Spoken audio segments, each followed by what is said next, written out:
Happy independence day everyone. As we all know that कि कल था इंडिपेंडेंस डे और हमने भी मनाया इंडिया का इंडिपेंडेंस डे साउथ अफ्रीका में। तो हम गए थे कॉन्सुलेट जनरल ऑफिस, जहाँ पे हम हर साल जाते हैं और वहाँ पर इंडिपेंडेंस डे का बहुत अच्छा प्रोग्राम रखा जाता है, फ्लैग होस्टिंग से लेके परफॉर्मेंस और इंडियन रिफ्रेशमेंट्स भी।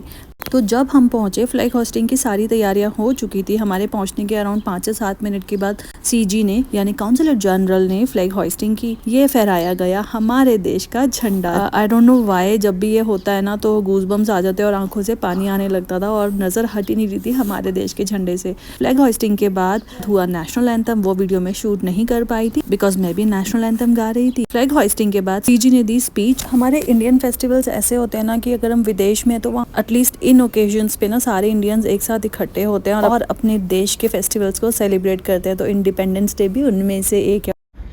Once again, I wish everyone a very happy Independence Day. Thank you. जय हिंद, जय भारत। एंड उसके बाद बहुत सारी हुई परफॉर्मेंसेस जो कि बहुत ही बेहतरीन थी। मातरम जय वंदे मातरम, वंदे मातरम।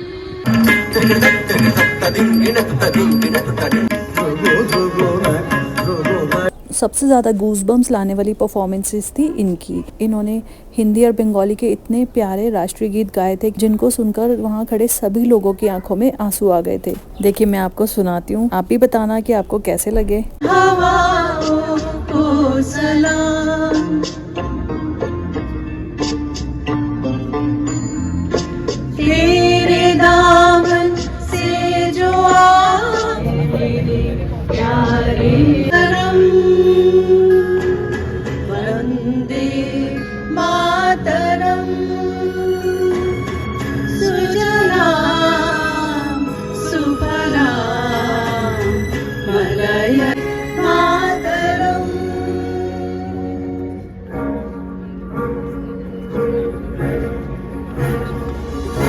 सप्तकोटि कन्या। और इन्होंने भी बहुत ही अच्छा परफॉर्म किया।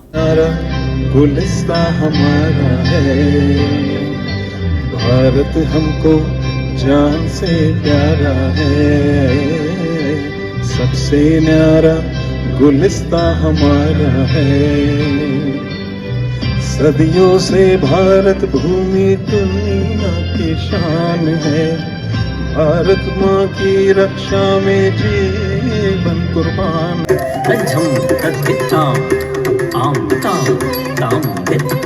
और सारी परफॉर्मेंसेस खत्म होने के बाद अनाउंस किया गया फ्रेश इंडियन रिफ्रेशमेंट्स का, जिसका सभी को बहुत ही इंतज़ार रहता है। स्पेशली बाहर जब हम रहते हैं तो हमें इंडियन रिफ्रेशमेंट्स का तो हम सभी वेट करते हैं। और यहाँ पर जिनको हम जानते हैं, हम सबसे मिल रहे थे, पिक्चर्स वगैरह क्लिक करा रहे थे। एक बार मैं आपको दिखाती हूँ पूरा अंदर का सिनेरियो। यहाँ पर ये स्टेज पर सब लोग फ़ोटोज़ क्लिक करा रहे थे और हमने भी बहुत सारी फ़ोटोज़ क्लिक कराई, जैसा कि आप देख सकते हैं। हमारे कुछ फ्रेंड्स भी हमें मिले थे तो हम एक दूसरे की फ़ोटोज़ खींच रहे थे। और पीछे वहाँ सामने एक ग्रीन बूथ भी बनाया गया था, वहाँ पर हम लोग जाकर पिक्चर्स क्लिक करवा सकते थे। ये हूँ मैं जो पिक्चर्स क्लिक कर रही हूँ अपने फ्रेंड्स की, और उन्होंने भी मेरी की थी। और यहाँ पर स्टेज पर मैं और मेरी बेटी ज्ञानवी, फ्लैग से तो नज़रें हट ही नहीं रही थी। और मैंने 1-2 वीडियोस भी शूट करी इंस्टाग्राम रील्स के लिए। और ये देखिए ऐसी जगह पे जाके ना ज्ञानवी के तो बहुत ही मज़े आ जाते हैं, तो वो पूरा एक्सप्लोर करती रहती है, घूमती रहती है। यहाँ पे उसको मेरी फ्रेंड की बेटियाँ मिल गई थी तो उनके साथ वो पूरा एंजॉय कर रही थी। यहाँ पे रिफ्रेशमेंट्स में क्या क्या था मैं आपको दिखाती हूँ। यहाँ पर थे हम सब के फेवरेट समोसे, मिक्स पकौड़े जो कि पीछे एकदम फ्रेश बनाए जा रहे थे, गर्मा गर्म, खुशबू ही अलग थी। ये थी सोया चाप और साथ में थे गुलाब जामुन। और यहाँ पे सॉफ्ट ड्रिंक्स और चाय दोनों थी, तो जिसको जो लेना है वो ले सकते हैं। ये देखिए ये थी थाली, बिल्कुल जैसे स्कूल में हमें इंडिपेंडेंस डे में मिलती थी वैसी थाली लग रही है ना।